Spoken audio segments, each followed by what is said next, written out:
Welcome back guys. आज lecture number 5 लाया हूँ मैं सिंपल हार्मोनिक मोशन का।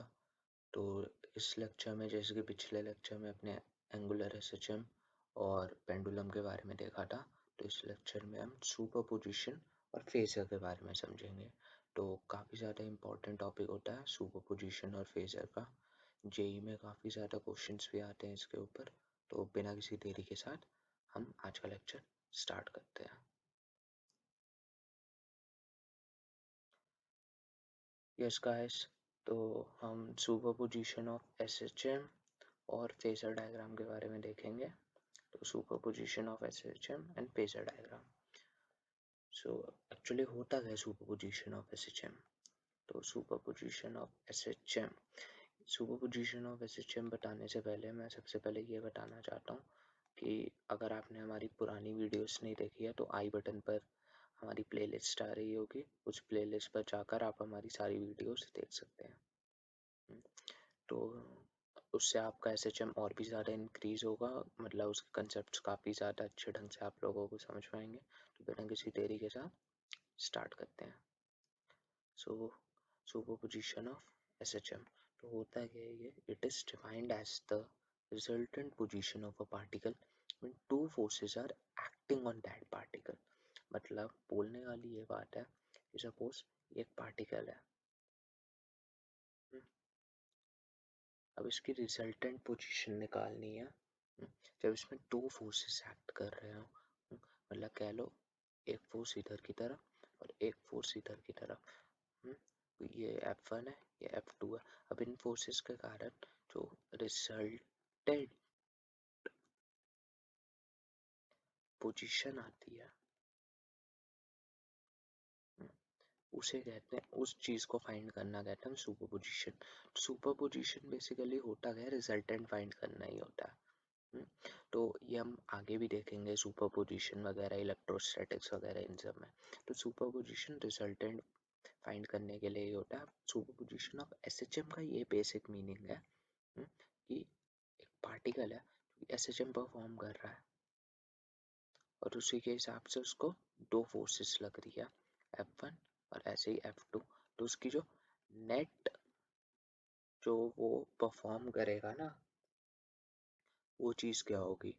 मतलब कहने के लिए कह दो कि सपोज ये ये पहले कुछ पीरियोडिक मोशन कर रहा था, पहले ये पीरियोडिक मोशन कर रहा था और इस फोर्स से ये नॉन पीरियोडिक मोशन कर रहा है। ये नॉन पीरियोडिक मोशन का फोर्स लगा, ये पीरियोडिक मोशन का फोर्स लगा। तो उसके बाद ये कोई अजीब सा ही मोशन जो करने लग गया, हमें बेसिकली वो मोशन जो बताता है वो बताता है सुपरपोजिशन। आई बात समझ में? सुपरपोजिशन क्या बताता है? क्या है? काफी ज्यादा वैसा मेस टाइप। तो ये चीज हमें बताता है सुपरपोजिशन। तो एक बार थोड़ा आगे बढ़ के सुपरपोजिशन की तरफ देखते हैं कि व्हाट इज बेसिकली सुपरपोजिशन। इससे पहले मैं थोड़ी सी स्पेस क्रिएट कर दूं। तो basically superposition is nothing but जो रिजल्टेंट निकालते हैं वो चीज़ समझाने के लिए मैं आपको ऐसे लेता हूँ। सपोज पार्टिकल है जिसका x1 है a sin ओमेगा टी, और वही पार्टिकल के ऊपर जो दूसरा फोर्स लग रहा है उसका जो डिस्प्लेसमेंट की इक्वेशन है वो है, इसे आप a1 ले लो, suppose a2 sin omega t plus 5। तो इन दोनों कर्व्स के बीच में जो फेस डिफरेंस है वो कितने का है? वो 5 का है। ये जो ऊपर वाली ये जो मैंने बातें बनाई, तो इसे आप थोड़ी देर के लिए, मतलब जो मेन डेरिवेशन स्टार्ट है ना वो यहाँ से है।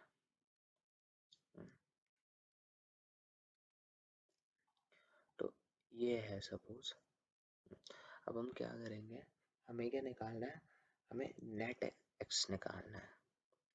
जो नेट एक्स आएगा वो आएगा x1 प्लस x2। तो जो नेट एक्स निकालेंगे वो हम निकालेंगे a1 sign omega t plus a2 sign omega t plus five. तो हम क्या करेंगे कि ये तो A1 साइन ओमेगा टी, अब हम थोड़ा मैथ्स खेलेंगे। तो ये तो A1 साइन ओमेगा टी ही है, तो ये A2, और इसको ओपन करेंगे तो ये होगा sine omega t cos five plus में sine five cos omega t. तो अब ये x, तो बेसिकली ये A1 sign omega t plus में A2 cos five sine omega t plus में A2 sine five cos omega t. तो जो x आ गया वो x आ गया A1 plus A2 cos five sine omega t plus में A2 sine five cos omega t. अगर आपने हमारे पुराने लेक्चर्स देखे होंगे तो उसमें आपको हमने इन्हें सॉल्व करना ज़रूर बताया होगा, जब साइन और कॉस की टर्म्स में आ जाए और इस साइन का भी कुछ कोफिशिएंट हो और कॉस का भी कुछ कोफिशिएंट हो और दोनों के बीच का एंगल भी सेम हो, तो इसे सॉल्व करना हमने आपको ज़रूर बताया होगा उन वीडियोस के अंदर। तो अगर आप वो वीडियोस देखना प्रेफर करोगे तो उससे बढ़िया बात ही क्या होगी, आपको और भी अच्छे ढंग से वो चीज़ें समझ में आएंगी। तो बेसिकली इसे सॉल्व कैसे करते हैं, अब देखो मैं कैसे सॉल्व करूँगा ज़्यादा कॉम्प्लेक्स ना बनाते हुए। A1 plus A2 cos five को मैं थोड़ी देर के लिए कैपिटल X मान लेता हूँ, और A2 साइन फाइव को थोड़ी देर के लिए Y मान लेता हूँ। अब मैं क्या करता हूँ, under root x square plus y square से मल्टीप्लाई डिवाइड करता हूँ। कैसे डिवाइड करता हूँ, देखो ये जो चीज़ थी ये तुमने x ली थी, ऊपर x ली है, तो ये x sine omega t upon में under root x square plus y square, और इसे हमने y लिया तो y अपॉन में under root x square plus में वाई स्क्वायर, और ये कॉस ओमेगा टी। अब अगर मैं इधर एक ट्रायंगल बनाऊं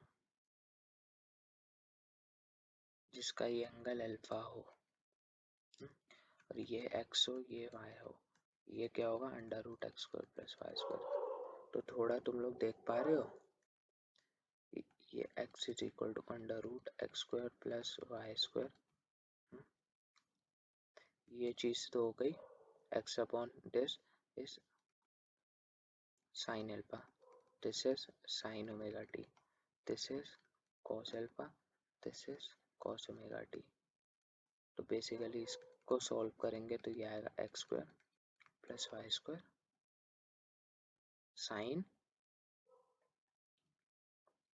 वॉट, साइन साइन नहीं आएगा, आएगा cos omega t minus alpha. तो बेसिकली अगर हम इसको थोड़ा एडवांस उसमें लिखे तो ये x is equal to a sine omega t minus alpha plus pi by two, ये आ गया, where a is nothing but under root of x square plus y square, और हमने एक्स वाई भी लेट करे तो ऊपर से एक्स वाई भी पुट कर सकते हो। तो ये चीज़, तो बेसिकली अगर इसको मैं थोड़ा सा एडवांस में सॉल्व करूँगा ना, ऊपर वाली वैल्यू एडवांस में सॉल्व करना, ऊपर वाली वैल्यू सॉल्व कर रहा हूँ, तो ये 2a1 a2 cos फाइव, ये आ गया इसका एम्पलीट्यूड। बस कुछ नहीं किया यार, इतना तो तुम भी कर लोगे, x की जगह पे ये पुट करना है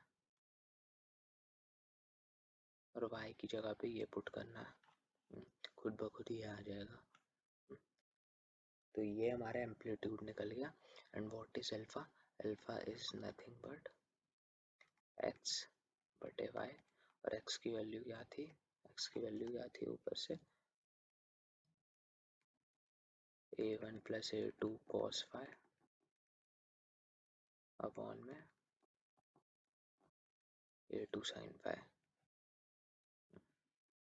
तो देखो मजे वाली बात कहाँ पे आएगी, अभी मैं आप लोगों को मजे वाली बातें दिखाता हूँ। मतलब सीरियसली खुद भी आप लोगों को मजा आ जाएगा ये चीज देखकर। इससे कुछ याद आया? इससे ये क्या लिखा हुआ है यार? ये तो वेक्टर सम कुछ ऐसा कभी पढ़ा हो किसी जमाने में, ये वेक्टर सम लिखा हुआ है। हम्म, और दिस इज नथिंग बट, ये देखो ये मैंने अल्फा ले रखा है, ये tan अल्फा, ये है tan alpha of this is tan alpha. तो ये वेक्टर सम और ये उसकी डायरेक्शन निकालने का आदमी, रिजल्टेंट ऑफ वेक्टर और ये उसका एंगल। तो हम बेसिकली कर क्या रहे हैं, अगर हमें दो पार्टिकल्स के मोशन हमें मालूम है, हम उसका एम्पलीट्यूड निकालने के लिए तो उन दोनों पार्टिकल्स का वेक्टर सम ले रहे हैं।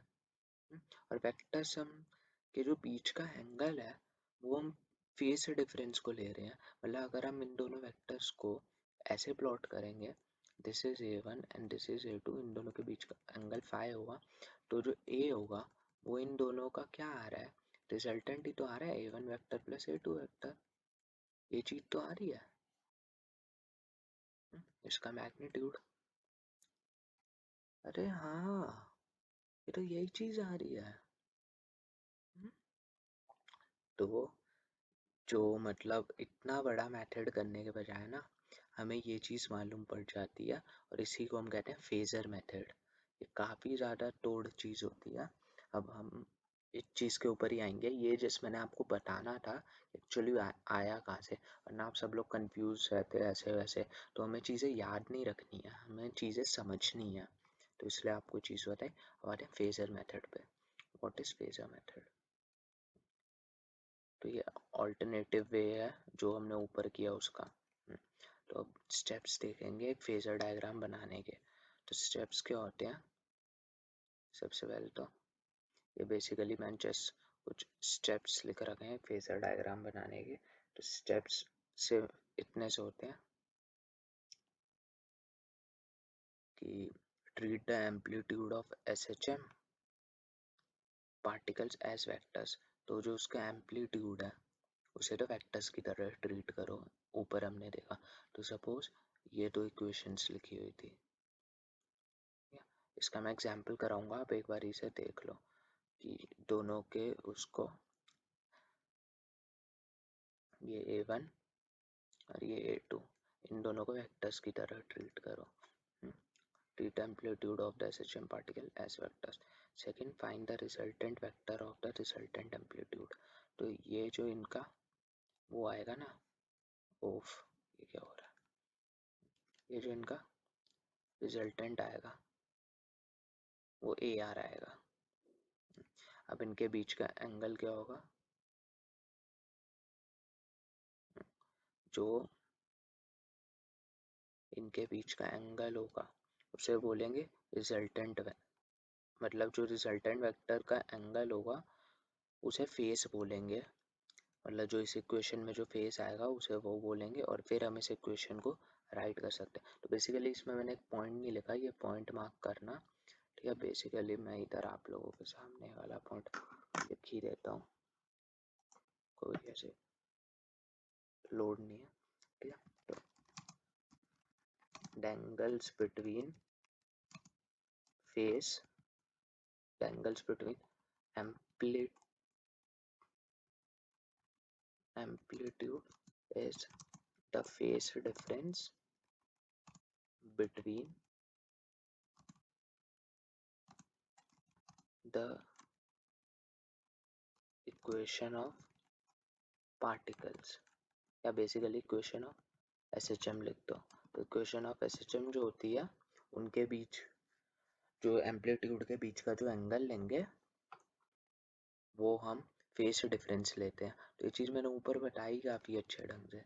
अब यही चीज़ है बस इधर लिखी हुई है कि ये फाई है, इनका वेक्टर सम निकाला AR, तो इक्वेशन हम सिंपल लिख सकते हैं AR sign omega t plus में, अब प्लस में इधर क्या आएगा, प्लस में इधर सपोज अल्फा ले लेते हैं, तो ये अल्फा क्या होगा, ये अल्फा ये एंगल होगा। अब ये अल्फा कैसे निकलेगा, ये अल्फा कैसे निकलेगा, कैसे निकलता रहा भाई, ये अल्फा भूल गए, टैन अल्फा कैसे निकालते रहे, टैन अल्फा, टैन अल्फा के फॉर्मूला भूल गए ना, याद है नहीं याद है, याद रखा है नहीं रखा है, सिंपल फार्मूला बताता हूँ, कितना सारा याद रखने के बजाय कभी भी टैन अल्फा याद रखना हो। ये A1 तो इसी लाइन में रहने दो, इस A2 के कंपोनेंट कर लो, इस A2 का कंपोनेंट करोगे तो नीचे की तरफ आएगा A2 cos फाई और ऊपर की तरफ आएगा A2 sin फाई। तो बेसिकली जो अल्फा है ना, अल्फा ये एंगल है ना अल्फा, तो ये वेक्टर इधर डिस्प्लेस कर सकता हूँ, तो tan alpha is nothing but A2 sin phi. देखो मैं भी याद करके नहीं रखता है formulas, on the spot derive करता हूँ, A1 plus A2 cos phi, ये देखो है ना, ये आ गया tan अल्फा। तो इधर से काफ़ी इजीली इसको हम सॉल्व कर सकते हैं। इतना बढ़िया तुम्हें मेथड बता दिया, तुम्हें फेजर डायग्राम भी बता दिया, फेजर मेथड होता है ये। अब और फिर भाई तुम लोग क्या ही मतलब सीरियसली, एक फेजर मेथड्स वो भी होते हैं, वो जो सर्कुलर मोशन वाले बताए, जनरली उन्हें फेजर कंसिडर करा जाता है, बट इस मेथड को भी आप फेजर बोल ही सकते हो। तो अब देखो, अब प्रैक्टिस प्रैक्टिस एंड प्रैक्टिस, अब ये चीज़ प्रैक्टिस के बिना तो समझ में आने वाली नहीं है। वैसे आज की वीडियो में हमें बस इतनी चीज़ें सीखनी थी, अब जो बाकी की चीज़ें हैं वो सिर्फ प्रैक्टिस प्रैक्टिस एंड प्रैक्टिस है। तो अब जैसे कि मैं आपको कुछ क्वेश्चंस कराता हूँ, तो इन क्वेश्चंस में निकालना क्या है, क्वेश्चंस में निकालना है रिजल्टेंट SHM। आप लोगों ने रिजल्टेंट SHM निकालते जाना है, ठीक है। सबसे पहला क्वेश्चन है जिसमें x1 गिवन है 3 sin ओमेगा t और x2 गिवन है 4 sin omega t। Second question जिसमें x1 गिवन है 3 sin omega t, x2 given है 4 cos omega t। Third question, अब जैसे थर्ड क्वेश्चन थोड़ा सा वैसे होगा, जिसमें x1 गिवन है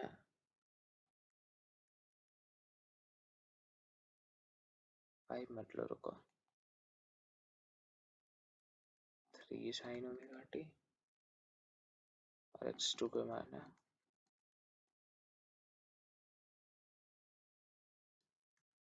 4 sin omega t plus 50 degrees 53 degrees. Fourth question है x1 is equal to 5 sin omega t, second है x2 is equals to 5 sin omega t plus 53 degrees, और थर्ड है x3 equals to -10 sin omega t है। काफ़ी बढ़िया question है, ये question कर लोगे ना आपके सारे कंसेप्ट क्लियर। और फिर फिफ्थ क्वेश्चन आता है आपका x1 is equals to 10 sin omega t, x2 is equal to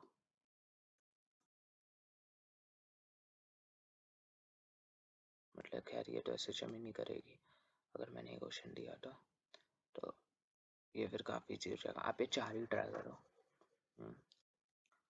तो pause the video and try it by yourself. I hope आपने इन क्वेश्चंस को ट्राई किया होगा। तो बिना किसी देरी के साथ स्टार्ट करते हैं।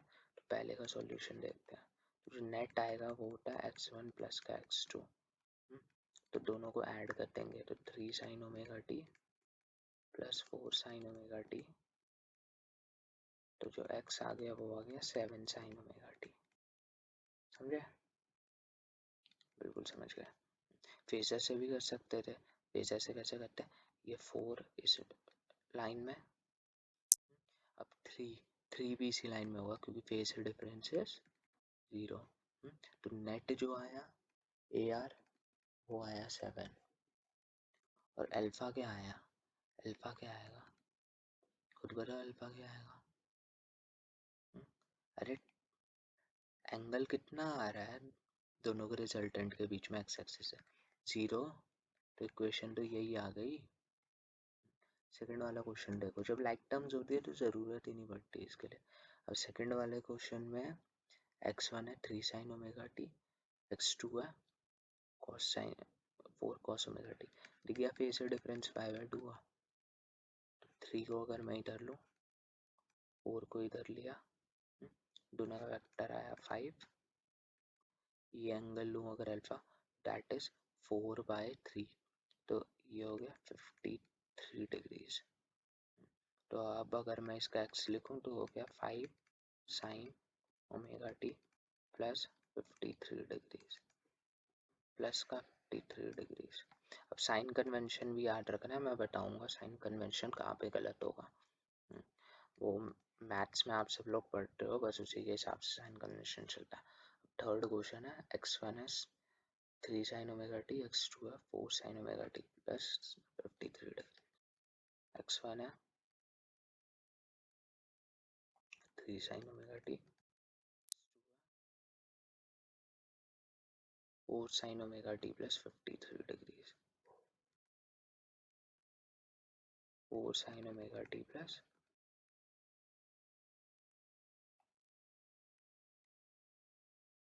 4 sin omega t plus 53 degrees. तो अगर इसमें 3 ले लिया, 2 मिनट, और इसमें 3 ले लिया, ये 4 ले लिया, 53 डिग्रीज। अब इस वेक्टर को सॉल्व करेंगे, इधर 3, इधर प्लस में 4 इंटू में कॉस, एक minute, cos 53 degrees that is 3/5, और ऊपर 4 इंटू में साइन 53 डिग्रीज दैट इज 4/5। तो दोनों का रिजल्टेंट जो आएगा 16/5 प्लस का 3 प्लस का 12/5, तो ये तो 28/5 हो गया इधर से, और 28/5 प्लस 3 28/15 और 43/5, तो काफ़ी गंदी वैल्यू आ रही है यार। खैर ये भी ढूंढना निकालना है, ऐसे भी ढूंढना निकालना है, ये भी गलत कर दिया। इसका स्क्वायर ये यार, तो ये होगा ना, तो ये हो गया 15, 15 प्लस 12 27/5 का स्क्वायर। तो थोड़ा देख लेना, ये यार आ गया, और मैं अल्फा निकाल देता हूँ। अल्फा आएगा tan इनवर्स ऑफ 16/5 अपॉन 27/5, ये होगा अल्फा। तो अब आते हैं बढ़िया क्वेश्चन की तरफ, फोर्थ पार्ट। तो ये क्वेश्चन आपने ट्राई करते वक्त देखा होगा कि इस क्वेश्चन में क्या 3 दे रखे हैं। तो बेसिकली करना कुछ नहीं है, पहले इन दोनों का रिजल्टेंट, फिर जो इसका रिजल्टेंट आएगा उसको इसके साथ, आ गया main resultant. Basically 3 vectors solve कर दो। 3 वेक्टर्स कैसे सॉल्व करता हूँ दिखाता हूँ। जैसे पहला 5 ओमेगा टी, तो 5 को इधर लिया, 5 sin ओमेगा टी। अब दूसरा 5 sin omega t plus 53 degrees, मतलब इससे 53 डिग्रीज पर आ गया एक और 5। अब है -10 sin ओमेगा टी, तो इसको हम लिख क्या सकते हैं, इसको हम लिख सकते हैं 10 sin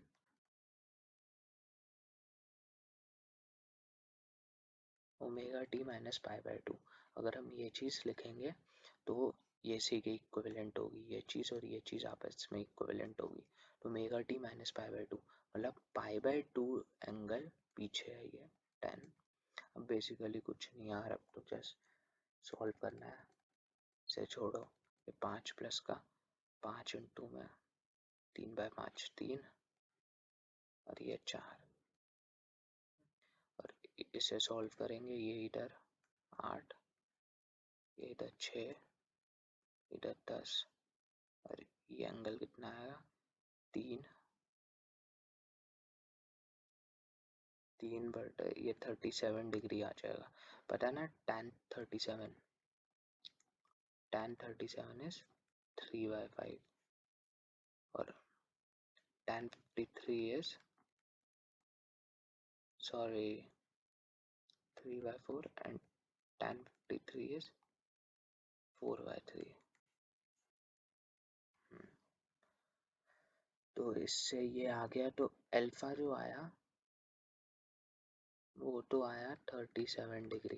ठीक है, अब इसमें जो इक्वेशन लिखेंगे वो इक्वेशन क्या लिखेंगे, x is equals to 10 sine omega t. अब इस अल्फा को जोड़ना है या ऐड करना है, तो ये देखो ये एंगल जो है पॉजिटिव एक्स एक्सिस के नीचे जा रही है क्लॉकवाइज डायरेक्शन, तो मैथमेटिकली हम क्लॉकवाइज डायरेक्शन को मैथ्स में नेगेटिव लेते हैं, और एंटी क्लॉकवाइज डायरेक्शन में अगर एंगल मेजर होता है तो उसे हम पॉजिटिव लेते हैं।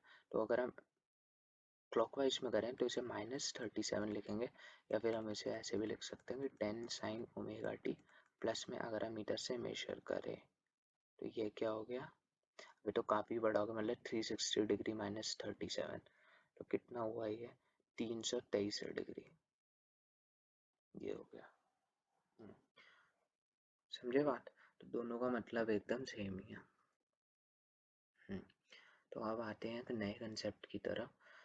ये कंसेप्ट में आपको थोड़ा ही एडिशनल कंसेप्ट है, वैसे ही चैप्टर में ये लाई करता नहीं है, लेकिन फिर भी मैं आपको कंसेप्ट बताता हूँ। वो कंसेप्ट है इक्वेशन ऑफ ट्रेजेक्टरी का। ये थोड़ा मज़ेदार कंसेप्ट भी है, मज़ा भी आएगा क्वेश्चन सॉल्व करने में। मैथ्स वैथ्स से काफ़ी ज़्यादा लेना देना है इसका। तो इसमें हम करते हैं, हम इसको इक्वेशन ऑफ ट्रेजेक्टरी निकालते हैं बेसिकली। तो क्या करते हैं, अगर x as a function of time दे रखा है और y as a function of time दे रखा है, तो हम करते क्या है इसमें हम बेसिकली ये कंसेप्ट लगाते हैं, बाय एलिमिनेटिंग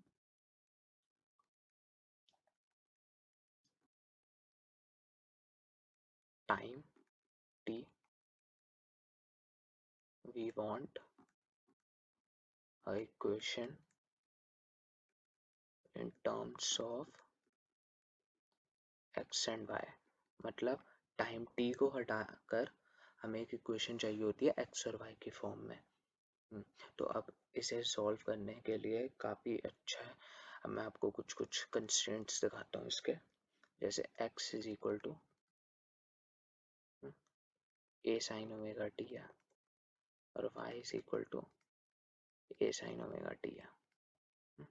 तो अब हम क्या करेंगे, अगर हम x अपॉन y करें तो वो इक्वल्स टू a नहीं आ गया, साइन ओमेगा टी से साइन ओमेगा टी कट गया, तो जो इसकी इक्वेशन ऑफ ट्रेजेक्टरी वो x is equal to a y, ये इसकी इक्वेशन ऑफ ट्रेजेक्टरी है, जिसे हम ग्राफ पे प्लॉट करेंगे।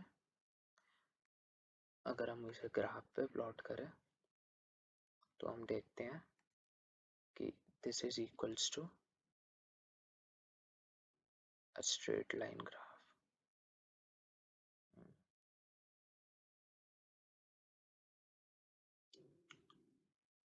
एक स्ट्रेट लाइन ग्राफ आ रहा है। अब हम एक कोई क्वेश्चन और लेते हैं, जैसे कि एक क्वेश्चन हो गया x इज इक्वल्स टू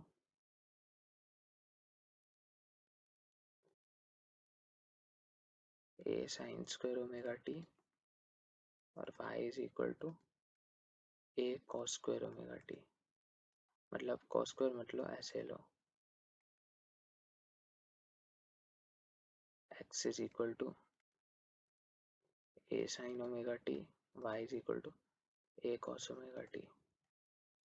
और थोड़ा वो करने के लिए ना इसे a1 a2 ले लो, तो बेसिकली तुम लोग देखोगे क्या कि हम x अपॉन a1 को साइन ओमेगा टी लिख सकते हैं और x अपॉन a2 को cos ओमेगा टी लिख सकते हैं। तो हमें बेसिकली टाइम को एलिमिनेट करना होता है। तो अब हम क्या करेंगे, हमें मालूम है कि sine square omega t plus cos square omega t equals to 1 होता है, तो हम लिखेंगे एक्स स्क्वायर अपॉन में a1 स्क्वायर प्लस, सॉरी यहाँ पे y आएगा, वाई स्क्वायर अपॉन में a2 square is equals to 1। तो ये आ गई इसकी इक्वेशन। और ये बेसिकली किसकी इक्वेशन होती है, ये होती है एक सर्कल की इक्वेशन, सर्कल की नहीं, नॉट सर्कल, ये इक्वेशन होती है एलिप्स की, एक एलिप्स की इक्वेशन होती है। सर्कल की इक्वेशन तब होती जब a1, सर्कल ये तब होता, मैथ्स वाले बच्चे समझ गए होंगे, जब a1 equals to a2 equals to a होता, तब ये सर्कल की इक्वेशन होती। अब जैसे कि एक कोई क्वेश्चन और दूं मैं अगर आपको इसके ऊपर, तो इसके ऊपर एक काफ़ी अच्छा सा क्वेश्चन निकल सकता है, जैसे यही कि x is equals to a sin omega t है और y is equals to a cos 2 omega t है। अब इस क्वेश्चन को सॉल्व करते हैं, काफ़ी ज़्यादा अच्छी, मतलब अच्छी या काफ़ी ज़्यादा अच्छा क्वेश्चन है। तो अगर हम देखें तो बेसिकली x ये है, y ये है। तो अब जैसे y अपॉन में a is equals to cos 2 omega t, तो y अपॉन में a is equals to cos 2 omega t को क्या लिख सकता हूँ मैं, cos 2 थीटा है, तो इसे मैं लिख सकता हूँ 1 minus 2 sign square omega t. तो बेसिकली अब मैं थोड़ा सा इसको आगे सॉल्व करूँगा, तो यहाँ से जो साइन ओमेगा टी है उसकी क्या वैल्यू आएगी, वो आएगी x अपॉन ए। तो यही वैल्यू इधर पुट करूँगा, 1 माइनस 2 एक्स अपॉन ए का होल स्क्वायर, तो y upon a is equal to 1 minus 2 x square upon a square. तो इस a से इधर a, ये a कट गया, तो a y is equal to a minus 2x square, ये इक्वेशन आ गई। तो ये इक्वेशन किसकी होती है, इक्वेशन होती है पैराबोला की। तो ये एक पैराबोला की इक्वेशन आ गई। तो ये बेसिकली इक्वेशन ऑफ ट्रेजेक्टरीज बता रहा था मैं आपको कि इक्वेशन ऑफ ट्रेजेक्टरीज होती कैसी है एक्चुअल में। तो आप इसी के ऊपर अब जैसे अगर मैं कोई क्वेश्चन कराऊँ, और ये क्वेश्चन कराने से पहले मैं आपको इसी का एक, मतलब ये जो हमने पैराबोलिक पाथ निकाला है, तो इसी का मैं आपको वो बताता हूँ कि जो ये पैराबोलिक पाथ है ये, तो इसीलिए ये जो करेगा ये SHM नहीं करेगा, SHM नहीं करेगा, हाँ, क्योंकि जो SHM का प्रोजेक्शन होता है सर्कुलर होता है, तो नॉन SHM इक्वेशन, तो ये SHM नहीं करेगा। बट अगर आप इसका प्रोजेक्शन लो ना, प्रोजेक्शन कैसे लो, देखो मैं दिखाता हूँ, ये मेरे को बड़ी अच्छी चीज़ याद आई अभी। अगर आप इसका प्रोजेक्शन लो, ठीक है, ये देखो ऐसा पैराबोला बनेगा, ये सर्कल लग रहा है, सेमी सर्कल, ठहरो,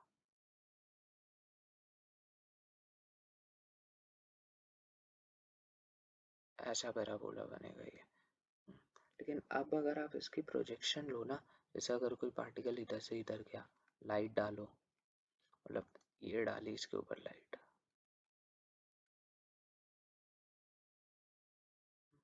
तो इसकी प्रोजेक्शन,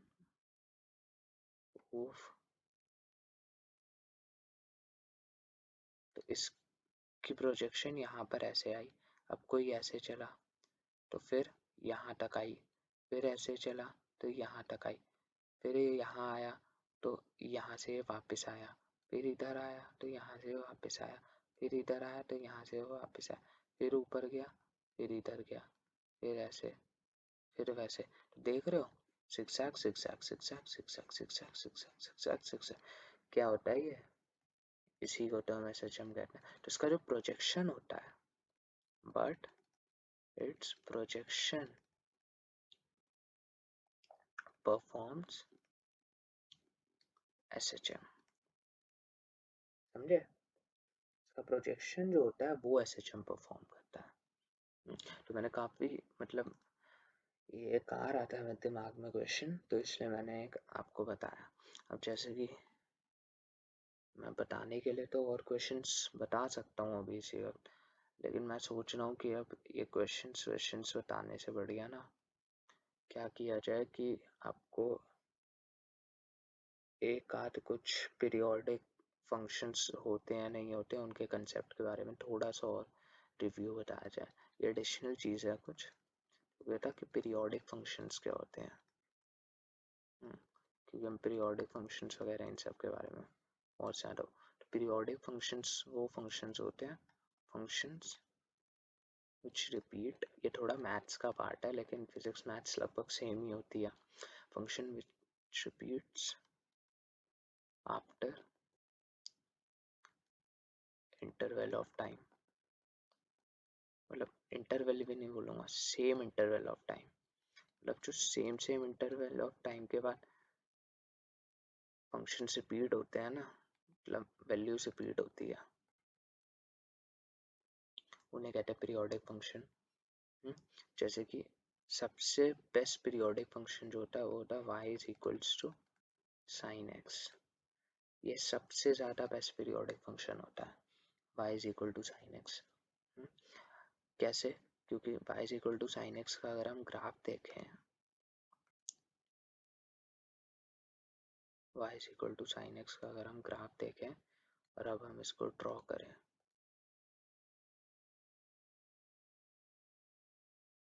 चल जा। तो इसका ग्राफ कुछ ऐसे आता है।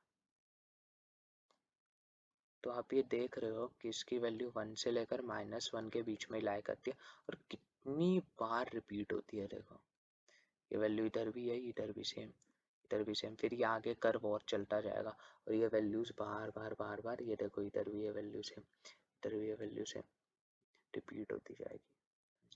बेसिकली जो पीरियोडिक फंक्शंस होते हैं ये जो मैं बता रहा हूँ वो सब तो होते ही हैं।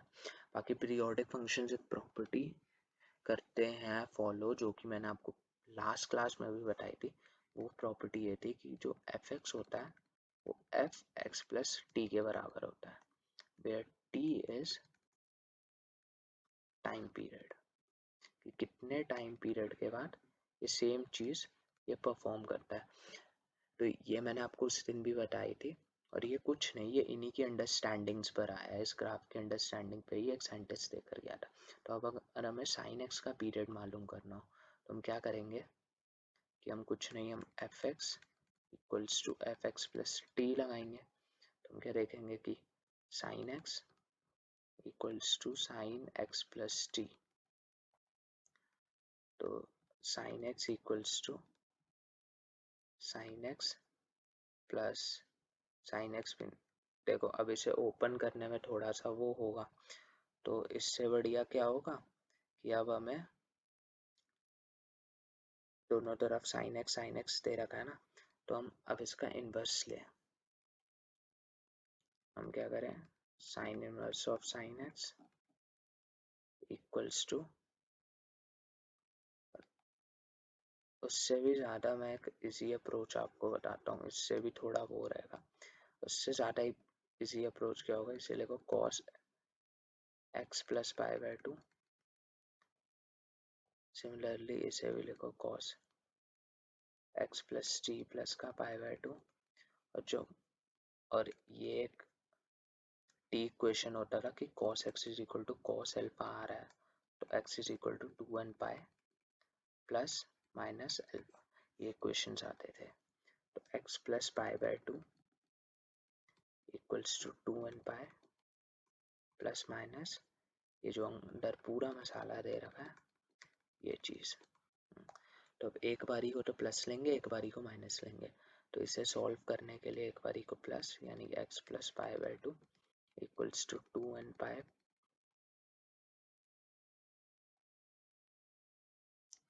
Plus x plus t plus pi by two, और एक बारी एक्स प्लस का pi by two equals to 2n pi plus का एक्स प्लस सॉरी एक्स नहीं, ये सारे माइनस में जाएंगे, minus minus t by two minus pi by two, t by two नहीं सिर्फ टी। तो इसे सॉल्व करेंगे तो इससे तो ये कैंसिल, तो जो टी आ रहा है वो तो माइनस टू एन पाई आ रहा है। यहाँ पर ये x तो 2x हो गया, सेम पाई हो गया प्लस टी हो गया प्लस 2n पाई हो गया।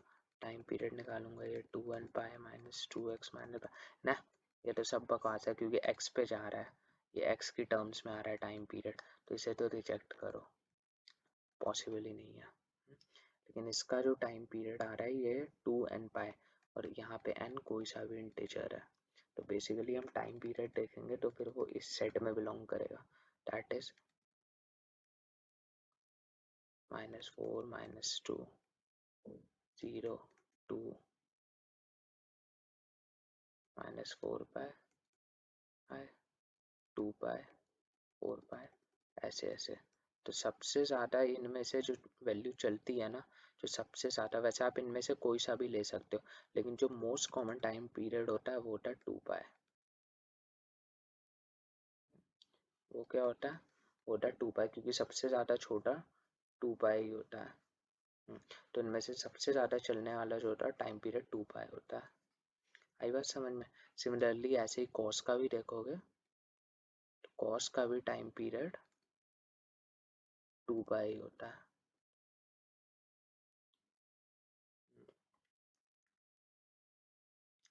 तो अब बेसिकली मेरे को समझाने का मतलब ये था कि अभी कभी कोई क्वेश्चन आ जाए आपसे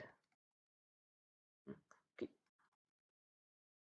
प्रूफ दिस इक्वेशन परफॉर्म्स, मतलब this equation is either periodic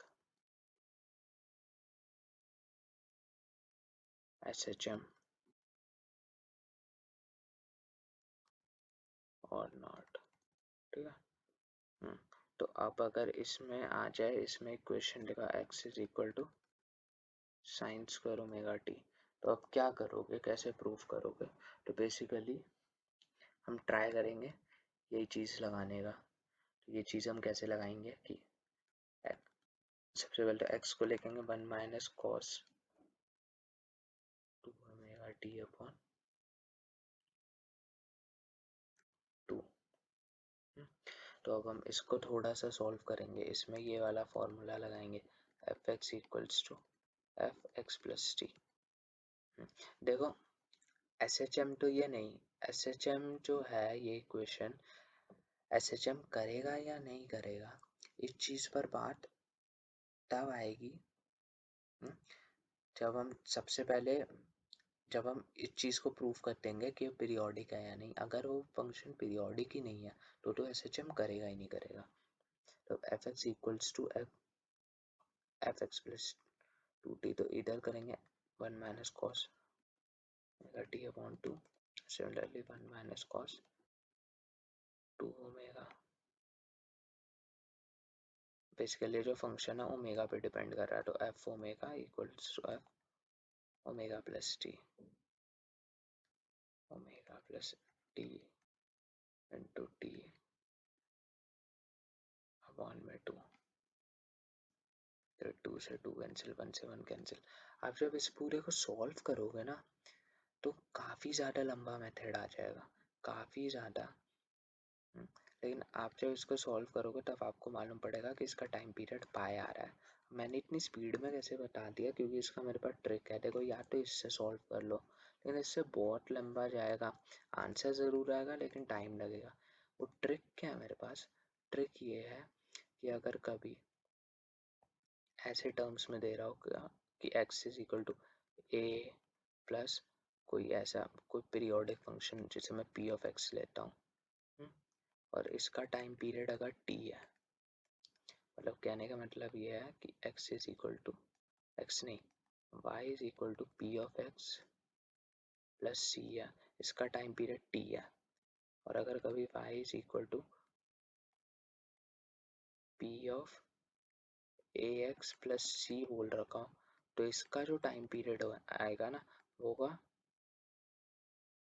जो पुराने वाले का टाइम पीरियड था उससे डिवाइडेड बाय, मतलब कहने का मेरा ये मतलब है कि अगर y is equal to sine x है और मेरे से टाइम पीरियड पूछे y is equal to sine 2x का, तो इसका टाइम पीरियड हमने ऊपर निकाला 2 पाई होता है, तो इसका टाइम पीरियड जो आएगा वो आएगा जो ऊपर वाले का टाइम पीरियड था अपॉन में इसका कोफिशिएंट एक्स का कोफिशिएंट, बेसिकली इसका टाइम पीरियड आ गया पाई। तो अभी जैसे हमने देखा कि x is equal to sine square omega t था, तो इसको हमने कन्वर्ट करके लिखा 1 minus cos 2 omega t by 2। तो इसमें जो टाइम पीरियड डिसाइडिंग फैक्टर है वो एक कॉस है, तो हमने देखना किसको है, जो टाइम पीरियड डिसाइडिंग फैक्टर है दैट इज दिस कॉस। तो बेसिकली हमने देखना किसको है, हमने देखना है इस कॉस को। तो अब जैसे हमें मालूम है कि कॉस ओमेगा टी का जो टाइम पीरियड होगा वो क्या होगा, वो तो 2 पाई होगा, लेकिन इधर दे रखा है कॉस 2 ओमेगा टी। तो इधर इधर जो होगा वो टाइम पीरियड होगा ऊपर वाले का टाइम पीरियड डिवाइडेड बाय जो इसका कोफिशिएंट है 2, तो इसीलिए इसका टाइम पीरियड पाई आ गया। तो ये काफ़ी अच्छी अप्रोच होती है स्पीड में टाइम पीरियड्स भी निकालने की। अभी मैं जैसे आपको 2-4 के और के पूछूं तो आपको थोड़ा सा हो जाएगा। तो जैसे इसका टाइम पीरियड पाई आ गया ना, तो इससे आप क्या चीज़ कंक्लूड कर सकते हो कि हाँ पीरियोडिक मोशन तो है, क्योंकि हर उस पर ये क्या कर रहा है, इधर से उधर से उधर, इधर से ऐसे, इधर से वैसे से ऐसे करे जा रहा है करे जा रहा है। अब हम बता सकते हैं हाँ कि SHM है SHM नहीं है, क्या है लाना है फलाना है, इसका उसका क्या है क्या ये एक्चुअल में। तो अब हम बेसिकली फाइंड आउट कर सकते हैं कि एक्चुअल में ये चीज़ है क्या। तो बेसिकली आज की क्लास में वैसे तो इतना ही कराना था, कराना तो मैंने सिर्फ फेजर वेजर तक ही था। ये तो कुछ एडिशनल बातें मैंने आपको बता दी, क्वेश्चन ऑफ ट्रेजेक्ट्री वगैरह, पीरियोडिक फंक्शंस एंड ऑल, जो कि मतलब कोई ऐसे बताता नहीं है, लेकिन ये काफ़ी ज़्यादा इम्पोर्टेंट टॉपिक है। ये ये भी आप समझ लो, क्योंकि जैसे मैंने आपको टाइम पीरियड निकाला तो इधर काम नहीं आएगा, तो बेसिकली आपको मैथ्स में काम आ सकता है ये। तो अब आप बोलोगे सर आपने फिजिक्स का मैथ्स में भी पढ़ा दिया, तो जैसे जैसे क्लासेस कम होती रहती है ना, वैसे वैसे फिजिक्स और मैथ्स के बीच का रिलेशन भी काफ़ी ज़्यादा स्ट्रांग होते जाता है। मतलब एक टाइम ऐसे होता है कि मैथ्स ही फिजिक्स बन गई हो, सीरियसली एक टाइम ऐसा आता है बिन मैथ्स के फिजिक्स एग्जिस्ट ही नहीं करती रियल वर्ल्ड में। विदाउट मैथ्स आप कुछ भी कर लोगे लेकिन आप फिजिक्स नहीं कर पाओगे। मैं सीरियसली बात बता रहा हूँ, अपने एक्सपीरियंस से बता रहा हूँ। तो अब जैसे कि अगर और थोड़े बहुत क्वेश्चंस ट्राई करते हैं इसके ऊपर।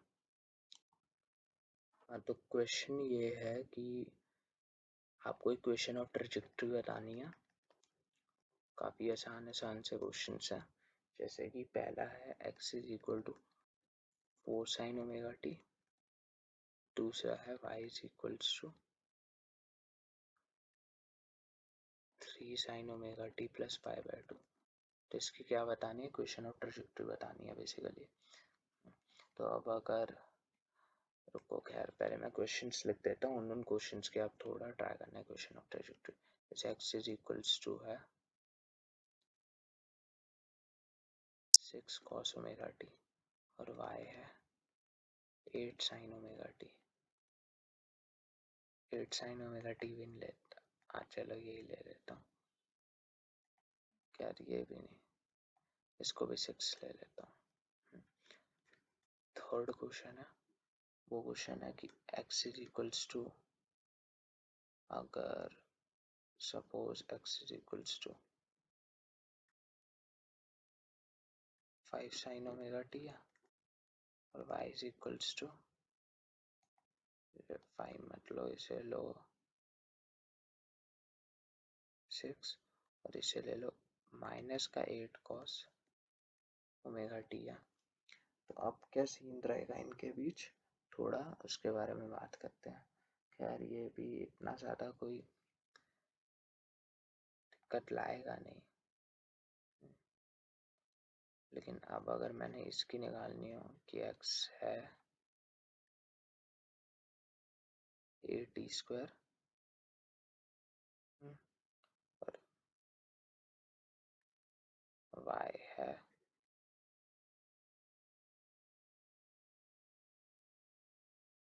बेसिकली आप इसको कह तो सकते हो ये चीज़, अगर मैं इसको थोड़ा सा सॉल्व, ठीक है, अगर ये x is equal to 80 square है और y इज इक्वल टू 480 है, तो फिर अब आपको बताना है 480 की जगह 280 कर लो। तो इन तीनों में आपने इक्वेशन ऑफ ट्रेजेक्टरी बतानी है। So pause the video and try by yourself. I hope आपने इसे ट्राई किया होगा। सो पहले वाले क्वेश्चन का तो काफ़ी ज़्यादा इजी है। तो ये हो गया x4 साइन ओमेगा टी, ये हो गया y is equal to 3 cos omega t, simple x square upon 16 y square upon 9 is equal to 1।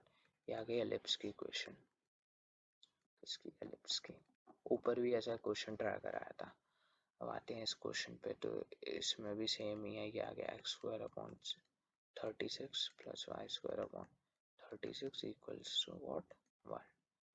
ये किसकी क्वेश्चन आ गई? ये क्वेश्चन आ गई सर्कल की। बताना ना, जब एम्पलीट्यूड दोनों के सेम होंगे तब ऑलवेज सर्कल की क्वेश्चन आएगी। अब थोड़ा इसे सॉल्व करते हैं, इसे मैं हल्का सा डीप में जाके बताऊंगा। X is equals to a t square है, इधर से y is equals to 2a की वैल्यू है t, तो x is equals to a y upon 2a का होल स्क्वायर। तो यहाँ से जो आया वो आया y square is equals to 4ax। ये क्या आ गया? ये कुछ नहीं आया, ये जस्ट इसकी इक्वेशन आ गई, और ये पैराबोला की इक्वेशन होती है, एक पैराबोला की इक्वेशन होती है। लेकिन अब अगर मैं इसमें थोड़ा सा डीप में जाऊँ ना इन तीनों में, तो बेसिकली इन तीनों की और भी अच्छी अच्छी ट्रेजेक्टरीज आएंगी। कैसे? देखो कैसे आएंगी। तो एक्स बाय 4 जो है वो साइन ओमेगा टी है,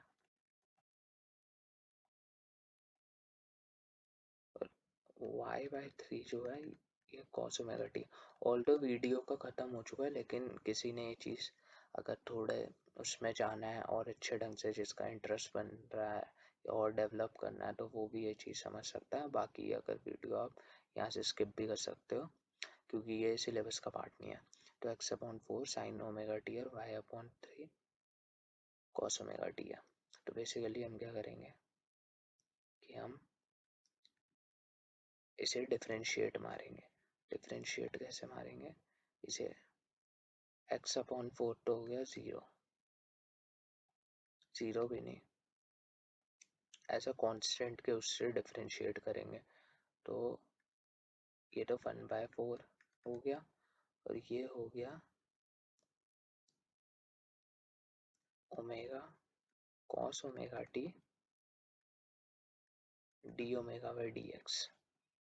सिमिलरली ये हो गया 1/3 ओमेगा साइन ओमेगा टी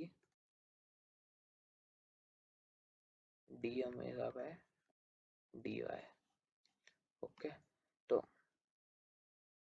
इससे जो वैल्यू आती है वो वैल्यू बेसिकली, अब जैसे मैं निकालना चाहूँ तो 1/4 टाइम्स ऑफ डी एक्स बटे डी ओमेगा, और ये ओमेगा भी इधर ले लो, ये हो गया cos omega t, 1/3 omega d y upon d omega is sine omega t. तो basically 1 upon omega square d x upon d omega का होल स्क्वायर 1/16 प्लस में d y upon d omega का होल स्क्वायर 1/9 इक्वल्स टू में 1।